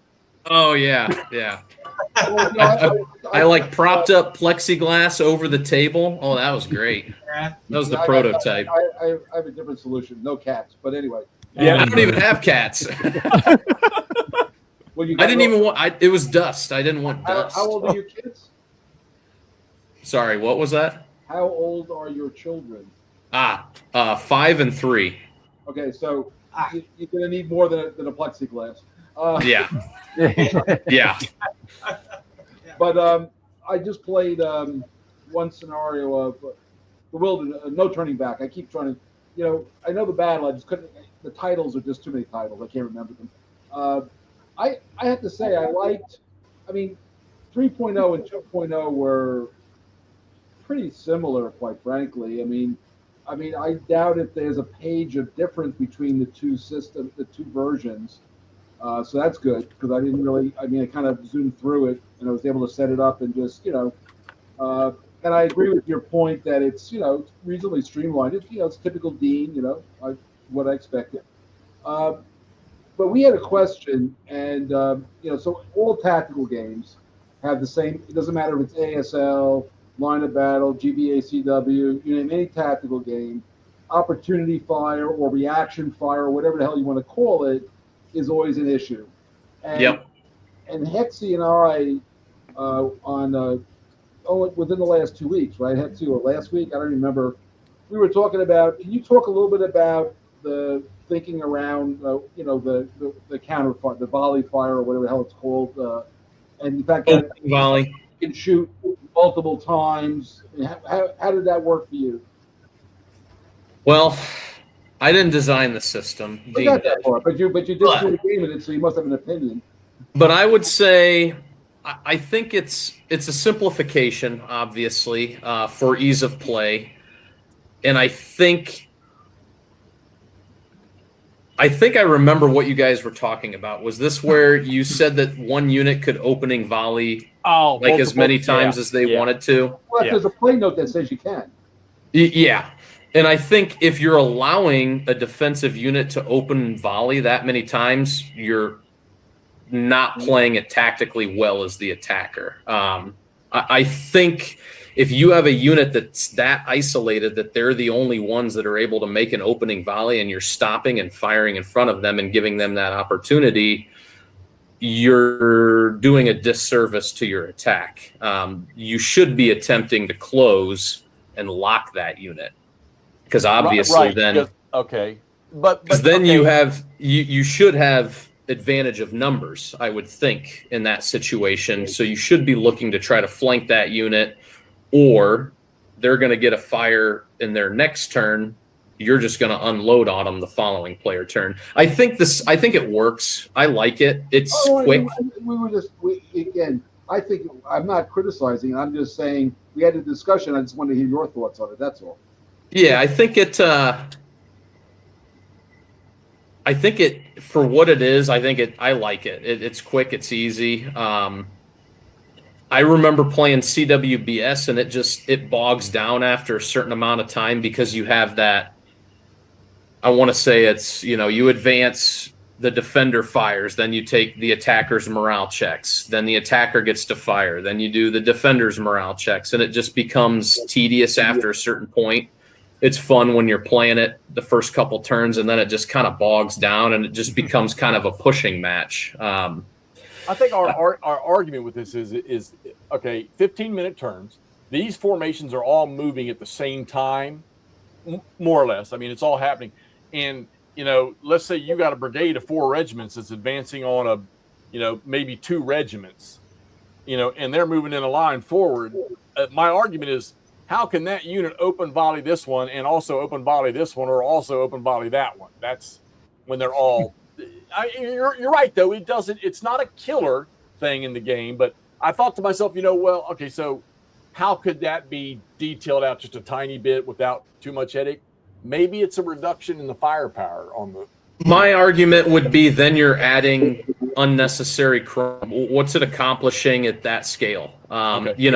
You're designing a system that's supposed to be streamlined, and you want to play. There's going to be give and take, and Mark probably knows this better than anybody. If you make a design choice, you're maybe going to be giving something up somewhere else. So okay. I think that's maybe. I mean, that would be my probable interpretation of it, I guess. No, just because Hex is beating on you, I can't have that. You're a nice young man like that. No, I think the answer is there's a spectrum of abstraction. There is. Yeah. Like when I was a young designer at SPI, blue and gray was like what everybody was playing, and that's about anybody on this thing right now could design a Gettysburg game around blue and gray in about 12 minutes. The order of battle, same CRT, odds ratios, roll some dice, you're done. I mean, that's the game. That doesn't necessarily teach you or give you an experience or a narrative like you're talking about. So the question is, how much narrative is enough for you is the question, not whether it's right or wrong. See, I look at it from that perspective. And if you're not having, and for me, look, I used to be a big fan of the Bataille system, but it got to the point where if I was going to launch a cavalry charge, I broke into a cold sweat because I was going to be there for an hour with one piece forward. And I just said, I'm not enjoying that. Right. Now, some people go, oh, I love that. Well, it's all good. It's yep. Take the village. There's no right answer here. It's just what is the level of abstraction, engagement that you want, and you all have different views of that. Yeah. And I think we're learning that with especially with the simple GBACW, because I know Al and I answer questions constantly about why is that rule like that? I mean, and I get it. And like I say, I wasn't a big fan of the LOB, but now, like I say, with revisiting, I'm starting to, I guess now after being around these guys, these freaking gaming historic Muppets that I hang out with all the time, I'm learning so much more about, like March the abstraction. Let's simplify and still have a playable game. And now I'm really going to put those gears to the spin with the line of battle system now that I comprehend what this represents and why it's like that. So this is a shout out to Black Swan. The way they handle it is, so in the Civil War, they were in a line. If you were a brigade, they lined up next to each other. And the way that handles it, and I think line of battle does the same thing, so you can correct me if I'm wrong. When the first guy, a guy can reaction fire if he's not engaged, which is the Black Swan thing of being next to a guy, right? So the first guy comes in, and I can shoot at him because I'm not in I don't have anybody next to me. Now the second guy comes in. Now if I've got nobody on next to me to shoot at him, I can't shoot at him. And so the point is, at some point, if they found a flank, there would be a guy getting in, and that's really what it's trying to do. But if you're not in the line to begin with, as you were saying, you're playing badly, and playing badly should be punished. I mean, I just want to be clear. Well, I can tell you that the way McMurray and I played Black Swan Gettysburg is we we did. I mean, first time we'd ever played it. Coordinating, we were not good at coordinating, so we were sending guys kind of in piecemeal, and the Confederates got destroyed by. And but remember, in that system, if you're not next to somebody from your unit, your morale's down one tick. Or 100%. Yeah, so so again, they're not telling you what you have to do, but when you don't do it, you get punished. I love that. Which is a beautiful thing to me personally. Yeah, 100%. Yeah, you don't make a rule about it. It's just how the game plays. It's good design. Okay. Sorry, is that a fearful slaughter? Fearful sacrifice. Yeah, fearful sacrifice. Okay. Or okay. Yeah, that's a really fun game. I mean, just got to jump into It's scaled. That's like at least. I mean, he's talking about pieces that are at least a brigade plus. Almost he calls them Debbie brigades. Yeah, we're dealing with individual regiments. At least when I played the Saunders Field scenario, I had regiments. Is that right? Yeah. What are you gonna say, Alan? No, sorry. I'm just going to jump in here. Our resident expert on grandkids talking about what to do with kids. So just a little advice from Charles on that. Cheap minis. Minis you don't care about. I would when I designed Pacific War, I had a 2-year-old sitting on my lap, and that who's now 42, by the way. That beautiful child never touched Pacific War because I gave her Kriegspiel, and she loved punching out counters. So I just gave her a bunch of games, and she punched out the counters. It's like Jeff. I said, "This is Daddy's game. This is your game." She was very happy with all that. It worked perfectly. Why are you sending them to me then when you got a 42-year-old that can do it? Hey. Oh no, she's got children. I was a 6-year-old, a 9-year-old, and a 3-year-old. She's not doing nothing but taking care of it. Hey, Mark, next time you send Jeff a game, please say these are Daddy's games. I want him. I just sent him a SPQR. Yeah, but I want that to happen. Anyway, for the record, I didn't think he had to start asking for books, and he's going like, so if that poor bastard with all those games and all those paints starts buying books, then he'll be sleeping in his truck. I know Molly, by the way. Oh, you do? So I sent him Yeah. all the information for the library, the name of the librarian, what books are in the library from the takeout. Did I not do that for you? Yeah, he did. Yeah, I have to forward you all this email he sent me. He got into my library and told me where to go and find these books. Oh my gosh, that's Right. hilarious. And I gave him Molly's phone number and an email address, who's the librarian. Oh my gosh. Sorry, Nick, we had to jump into the beat up on Jeff segment here. So that's a normal segment. It was a diversionary attack, Nick, to save you. It's a normal segment, right? Yeah, if we ever start a show, it's going to be part of it. So. Hey, all right. So wait, hold on. We were talking about rules, Todd. Wait a minute. Because I wanted to implement something there. All right, so I'm holding the 3.0 rules. Okay. I want you to answer two things here. Let's take the easy one first. Don't quiz me. No. This is a quiz. I sent. Hey, hold on, Nick. I sent Jeff the note. You saying I'm not a 3.0 expert, but he doesn't care. He doesn't care. Fine. Hey, that's fine. I just design the games. Okay, but you can help. I think you can help with this one. Feel free to beat up on Jeff too. So don't. The first one is in the introduction of the 3.0 rules. These rules are essentially the same as they have been in earlier versions, okay? And then the last sentence is changes from 2.0 are read to be easy. Just your general knowledge, what has actually changed other than maybe implementing a few ideas? I think it was mostly a lot of verbiage changes. I think there were some people had issues with the order system, I think, because it was a little ambiguous as to how things would happen after certain events and things. So there's a new order ending process that's been implemented that's kind of streamlined and gives you hard factual things that happen when an order ends. Defensive orders is a new thing, whereas in version 2.0, any unit that didn't have attack or move orders would have just been automatically under what's called no orders.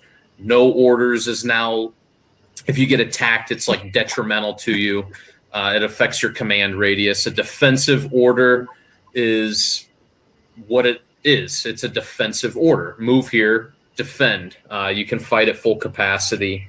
There's a couple other just very minor things, I would say. The big one that I noticed first off is the charts. The charts changed. So Dean totally redid all of the charts. They used to be column based. You'd have column shifts, whereas now it's all going to be modifiers, and then you make a die roll and you add up the modifiers. The results are relatively the same, but that was a change. And if I'm being completely honest, that's difficult for a player like me because I had the other chart memorized. I mean, I was like rolling and never even had to look at the chart ever. So that was a kind of something that's taken me some time to get over that hurdle of I got to reconfigure modifiers and things. So the SPI way was column shift, die roll modifier, right? So that's two directions.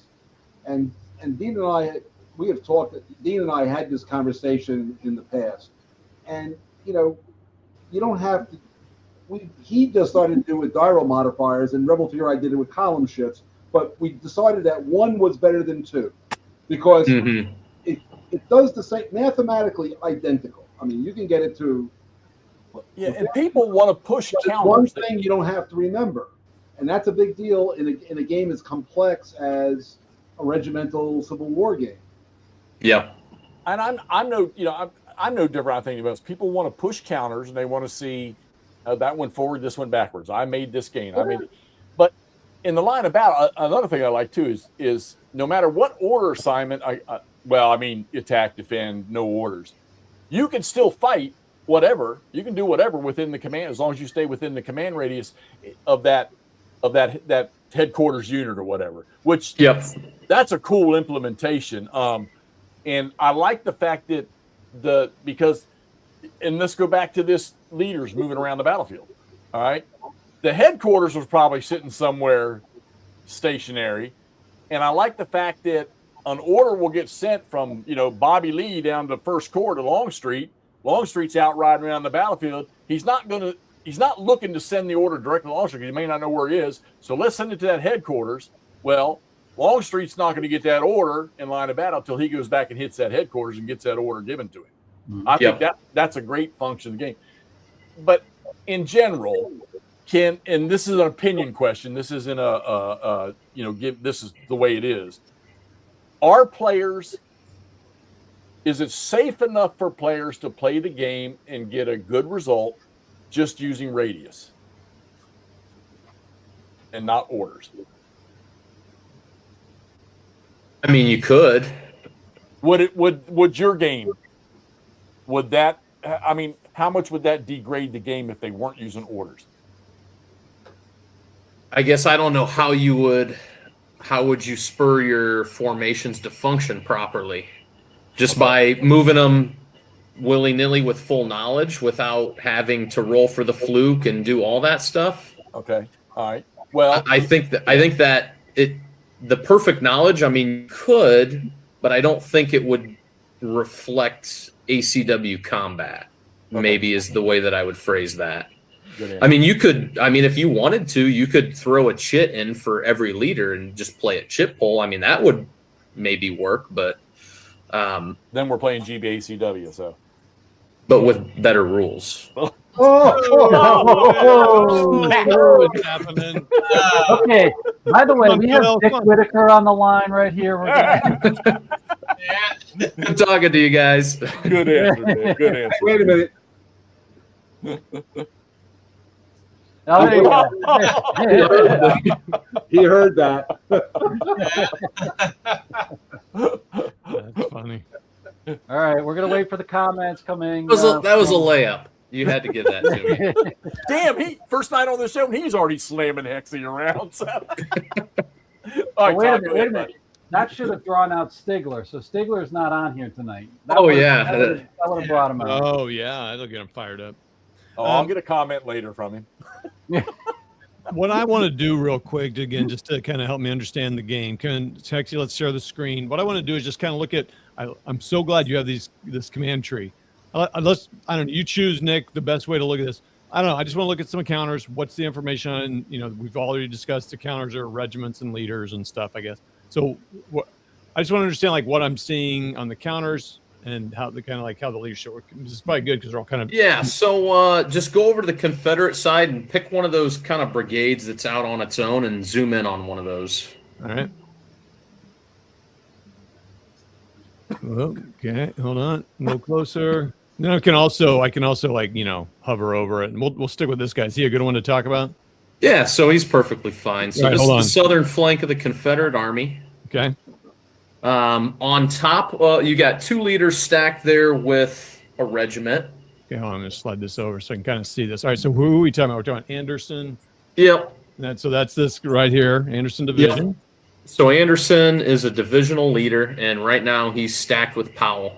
You'll see Powell is a what we call a 0 rated leader. So that's going to be his command rating. The first rating you see on the counter is going to be the command rating. That is used for functions regarding receiving orders, giving orders, taking initiative to react to things.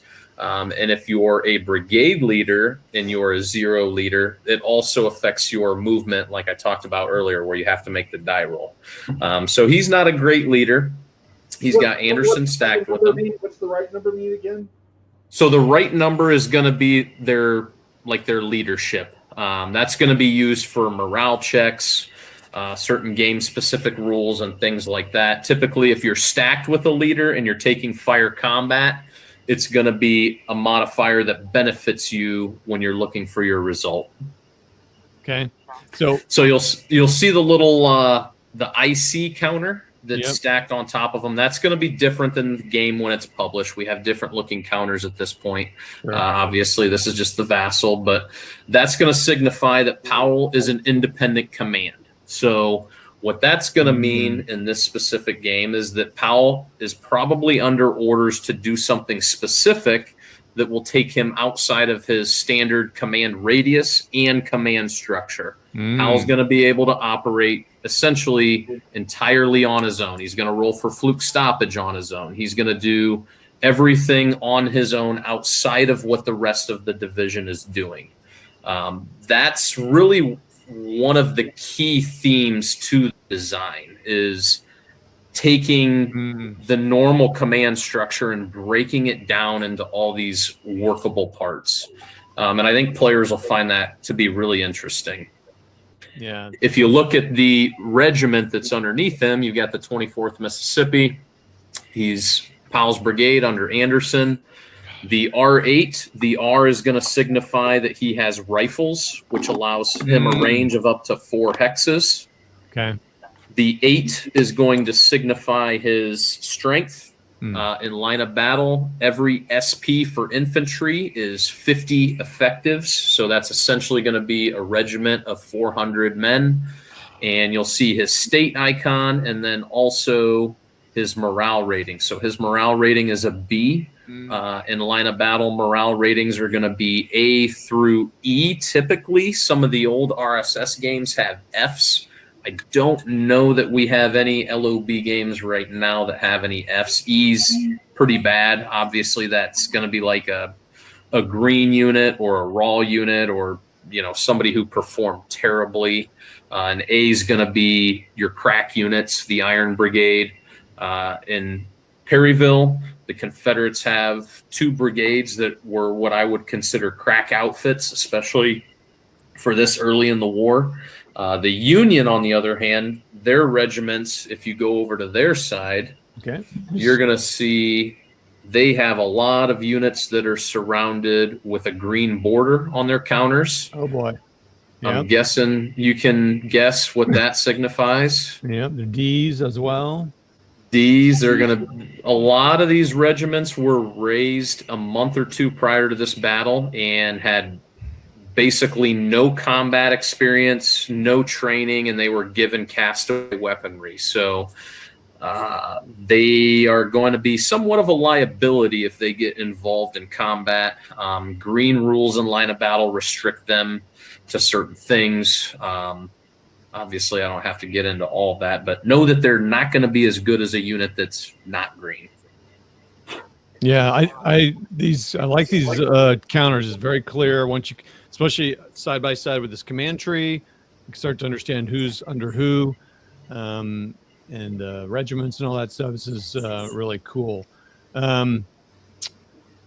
Yeah, shoot, that's great. And when you talk about commanders running around and giving orders, are they literally moving the counter around, or what's the command range, or how's that work? Yeah, for sure. They're definitely going to be moving around. I have a special rule that's Inferno and the Bluegrass only, where if you have a leader who is stacked with a brigade leader and you'd like to make him an independent command, and you make a command roll and he can give an order, that order is going to be instantly accepted if they're co-located in the hex. So that means that player needs to be very cognizant every turn of with what he's doing with his upper level commanders. Same thing with the Union, though, too. They have the same ability to do that. They're just going to be using it in a different way than the Confederate player. Most of the impetus for the attack, at least in the historical situation, is going to be on the Confederates. If we go to, if I showed you the hypothetical scenario that starts, I guess not hypothetical, it's a historical start, but it's early in the morning. If you would go to the 6.7 start scenario, you'll see how different that looks.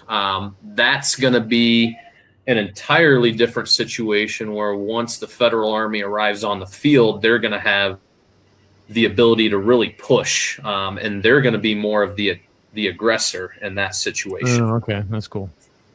So you kind of get a little bit of both, just depending on, are you looking at the historical? Do you want to play something that, I would use the term sandboxy. It's going to be a little bit more open, more swirling. You're going to have a lot of different moving parts. If you decide to add in Jones Withers Brigade or Division, which we have as an optional, that changes the victory conditions slightly. So there's a lot of different things going on, and there's a lot of different things for whatever you're looking for in a game, whether it's short or quick or hypothetical or historical. We try to kind of hit all the buttons. All right, so we had a question here. I don't know if you can see it. We talked about the acoustic shadow earlier, and so Kevin, maybe we can just touch on it real quick again. He might have missed out on that. How do you deal with the acoustic shadow? Yeah, so the acoustic shadow is essentially part of the awareness of the Union command. So Union commanders, specifically Buell, Gilbert, and Sheridan, are all required to become alert before they're able to react to anything on the battlefield. So start, Kevin. Yep, different start times. They start making rolls. There's different modifiers depending on how the battle's progressed, what's going on.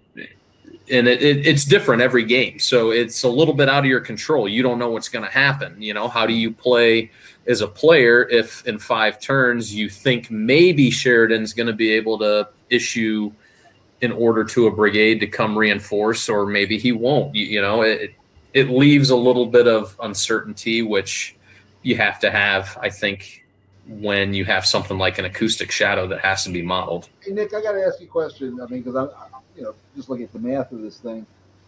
How, you've played it a lot of times, obviously. How many times out of, 10 would you say that a Corps or like Sheridan or Gilbert don't even get into the battle at all because you can't roll an 11 plus? So I think most of the time, if you're playing the historical or like the very early start historical scenario, you're going to get a brigade or 2 involved. To get the entire Corps involved is very unlikely. There's just not going to be enough time by the end of the battle to be able to mobilize everybody. If you're lucky, Sheridan might be able to start getting some orders off earlier than he did historically. That's obviously what you're hoping for. And, you could always just say, I want to play the game and not use the alertness rules and just see what happens, and it could be totally different. But I would say, 8 times out of 10, you're probably going to get at least a brigade or 2 moving. But I don't know that we ever saw the entire Corps get moving with enough time to be able to do something. I think we had them maybe under an order, but it's so late in the day and you've got darkness that there's just not enough time for them to really have an effect on the battle. All right, we're kind of nearing end time. I would like to talk about your I mean, there's a whole bunch of other questions I want to ask about the play of this, but let's ask about like where's this game stand as far as like play testing and all that stuff. Obviously, it's reached its pre-order number. We've linked it in the thing. Go to mmpgamers.com. It's in the pre-order page, so it's going to get printed. It's going to get made.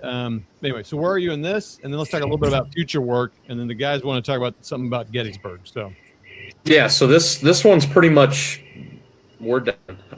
okay. This was 8 years of me doing the research and tweaking things, and going back to it and getting dragged back into it, and Chris taking over the development. I think it's as good as we can get it. I think at this point, and I think everybody's really happy with where it's at. I'm really proud of it, to be honest. Never thought that it would come to anything, so. It's cool. But we've got a good play testing team in Line of Battle, and Chris is kind of spearheading most of that. It's another design that I've worked on, and I didn't have it nearly as far down the line as I did Inferno and the Bluegrass, but right now we're doing This Bloody Hill, which is Champion Hill. So we're looking at May of 1863. Totally different battle. Totally different setup. That's another one that there's not. I mean, CWBS has it. Herman Lutman has his Shattered Union or whatever simple game on it. But and Mark, you're fixing to go west too, right? Yeah, but remember, we're talking about different scales. I sit between all the tactical systems and GCACW, so it's just a different thing. I mean, there's no way it's a different narrative. You're the narrative of an Army commander, not a core, that's all core and below stuff. I'm at the Army level, and so there's really not really. I mean, it is the ACW, but yeah. Well, there's just not enough. There's not enough coverage out. I think it's a plus. Yeah. I mean, you got to cover these things. Every time you cover a game at a different level, you get a different lens into the situation. So they all give you something in the narrative, but it's a different narrative. That's my point. Is speaking of Champion Hill, is that going to be like a predecessor to others? Because there's a lot more, around there with the whole campaign. So I think Champion Hill is just going to be. We're going to focus strictly on Champion Hill. I know you've got like Raymond, and you've got Big Black Bridge right there. There's you got a lot that kind of is within that campaign. But I don't know. I think. Champion Hill Line of Battle is going to fit that better rather than trying to work it into some of these other battles. There's other stuff going on that we kind of have, in the works behind that. I had a ton of designs. I mean, I had like 7 or 8 designs that I did for 4 years. I mean, that's all I did. That's all I gamed. I rarely gamed anything else other than just designing these games. So could those might see the light of day sometime, or are they? I mean, I think maybe. So. I was very Western theater focused and smaller battle. So sure. Well, let me ask you a question. So, okay, and rest his soul, Dean being gone, but Dean, his hands were in everything that was MMP. Chris, you're talking about his specific focus is Line of Battle, right?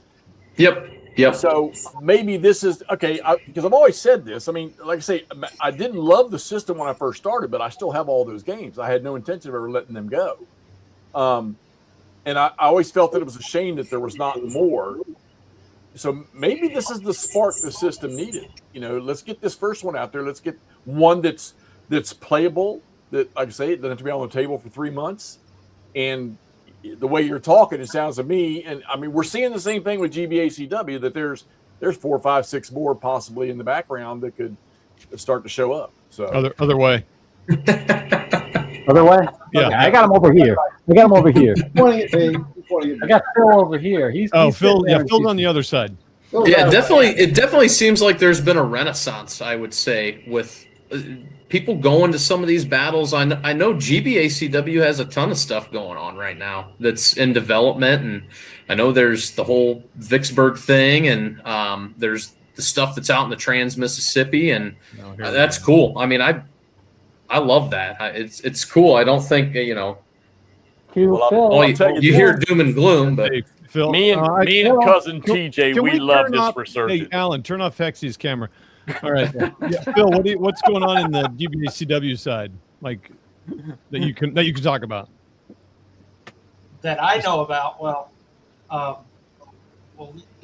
Ray's doing the Ozarks, doing Trans-Mississippi, and then we got Alex doing the Unvexed to the Sea, which is all of the Vicksburg and the smaller battles, and then the Atlanta campaign is being worked. Another one that's not touching up. that's cool. And I'm doing Chickamauga. Okay. Yeah. Well, you know what I'm waiting on, Phil? What? Somebody to cover the freaking 7 days in GBACW. Well, the last I heard, Stigler was starting to do that one. Just for the record, I just did it. I just did 7 days. All right, Mark. Thanks, buddy. Been covered. Other side. Yeah. So that's the latest I know. And actually, wait a minute. I got Dick's email here. Dang. Well, while he's looking that up, I mean, I don't know if Chris would be open to coming on here. I wondered. I don't know anything about him, but we'll just talk about it live here. Oh yeah, he's a good dude. Okay. I was going to comment because he's so busy doing this now. He's not coming to my battle walks anymore. Oh. Oh yeah, yeah. He's always sending me pictures. He's like, oh, I'm at a convent or a speaker and stuff. Mark, your screen is I can't see anything. I don't know what's going on. Just kidding. And by the way, 7 days battle. So look, we're all going to cover the same ground. There's only one war. Yeah. Everything I mentioned is in Dick's email. So. Okay. You're right. There is. There's so much. I mean, I'd love to see Line of Battle just start booming again with multiple games. I agree. I know they take a little time to write, and there's probably not a ton of you all that are working on this stuff. So, and the GBACW, and now with the simple GBACW, Mark stuff that's coming out. I mean, we've got such a mass variety right now of systems, and it's just don't stop. Let the World War I game people go do their thing. Give me this ACW stuff, and give me some East Front World War II, and I'm just tickled pink. So yeah. Nick, do you feel like this next design that you're working on is? Can you tell it's already going to go faster just because of your experience? MMP's got the energy for it now and all that. Yeah, I think it's not 8 years. We knew how to approach it with Inferno and the Bluegrass. We had roadblocks that were more than just developing a game for a series, because we were taking a game that was designed for a previous version of the rules, and we had to use the new version of the rules. And that was a hurdle that we had to get over with the development team, was transferring a game that was made for 2.0 and making sure that it worked just fine with 3.0. And there's not a lot of changes, but there are changes that are significant enough that it required us to look at it critically and make some choices and do some things. So I would say that knowing that the rules are the way they are now with this Bloody Hill it's been, I feel like the play testing has gone faster because we're focused on the game and the battle, not the series rules. Okay. Per se. Cool.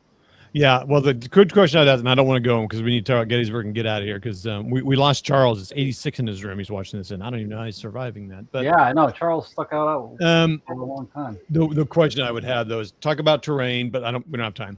And then kind of how you rate units by looking at all that stuff. But that's another future discussion for another. We'll have you on when the game comes out. Yeah, maybe. that's what I was going to say. When it comes, but I figure maybe like 3 weeks after the game's done its shipping, we need to drag you back on here. We could do a box opening.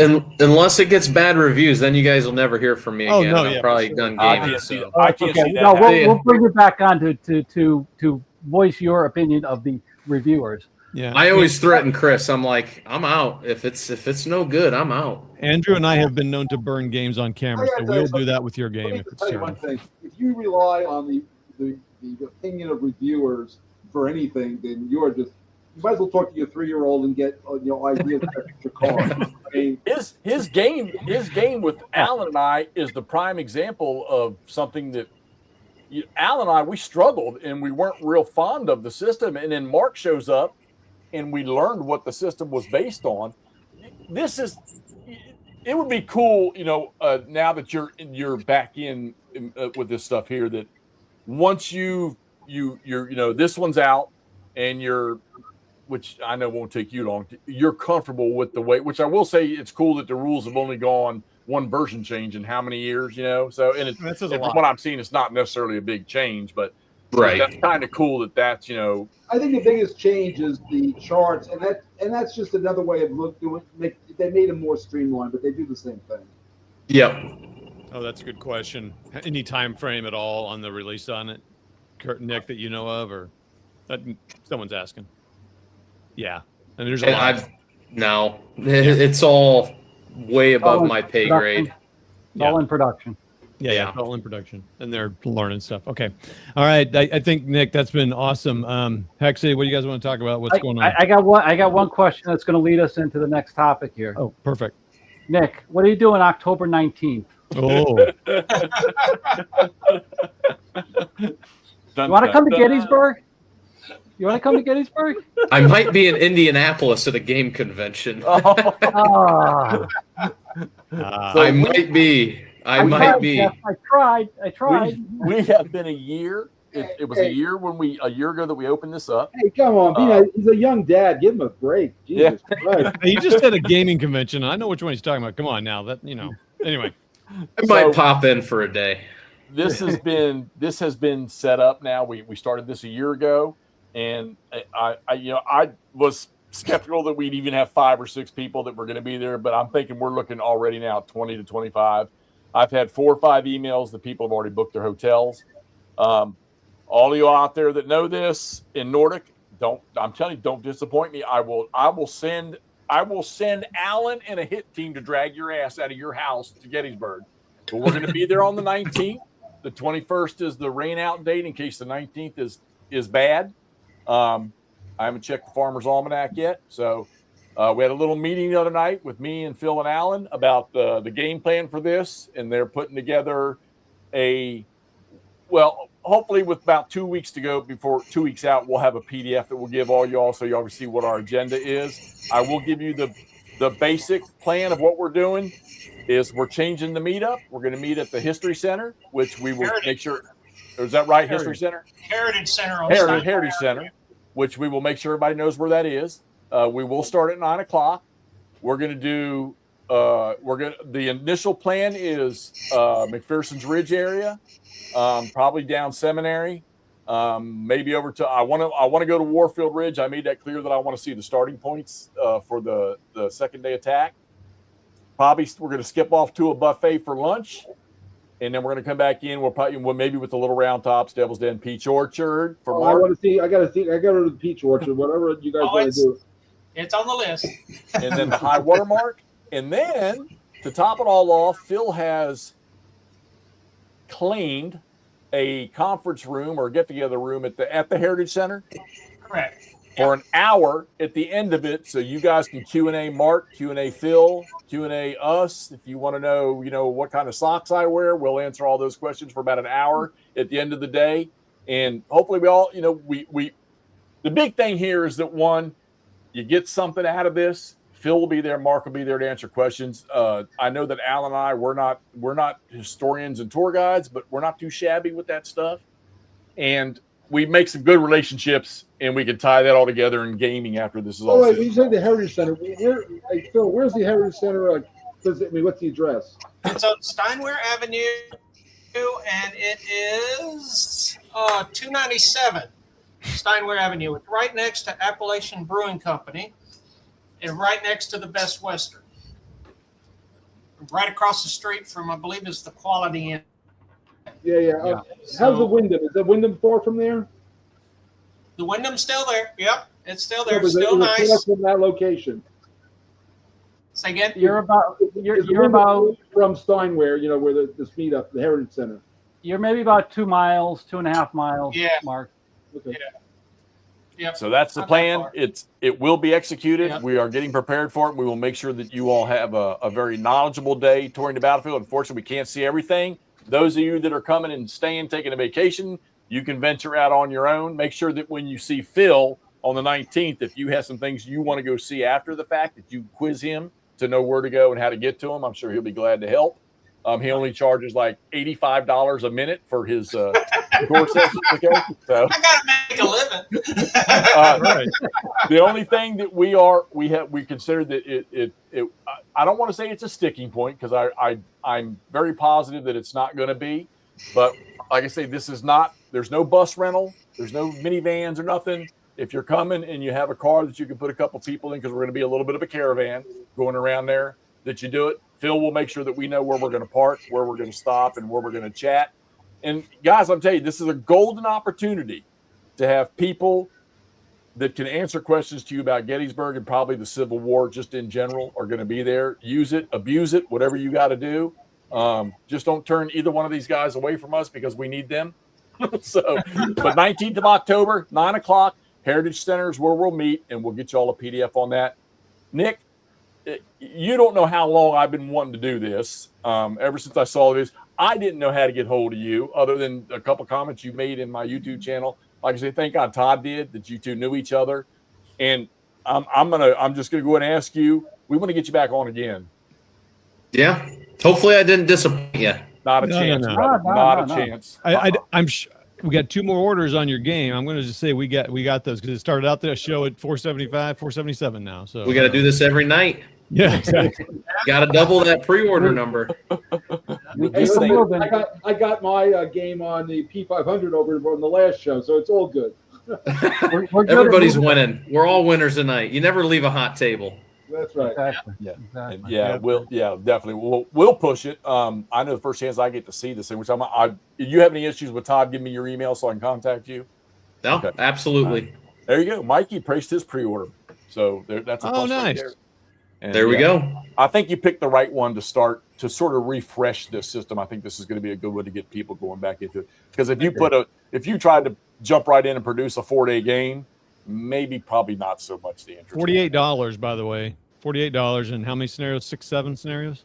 7 scenarios. Yep. 2 mapper, but you can play quite a few of the scenarios on one or the other. So there's none of the scenarios, I don't think, maybe one scenario uses sections of both, other than the campaigns. So yeah, that's a nice entry price nowadays. Games are getting expensive, so this is cool. Yeah, heck yeah. So get over there, and get your pre-orders in now, guys. Don't wait, don't miss. I mean, we went down this road with some of you all in 3 Dog, where you didn't pre-order a $63 game that's now over $100. Don't mess around. Get over get that number up there and get this thing into production for everybody to play. Because I'm telling you, my interest in LOB it's peaked again, and like I said, I got 2 scenarios sitting up behind me right now. So, and I dibble and dabble with it every now and then, trying to refresh myself with the rules. So again, Nick, thanks for coming on here, man. And absolutely, we're going to track you down again, no doubt about that. So thanks for having me, guys. Yes, sir. Yes, sir. All right, everybody. Talk to y'all later. Thanks for being here tonight. See ya. See ya. Peace out.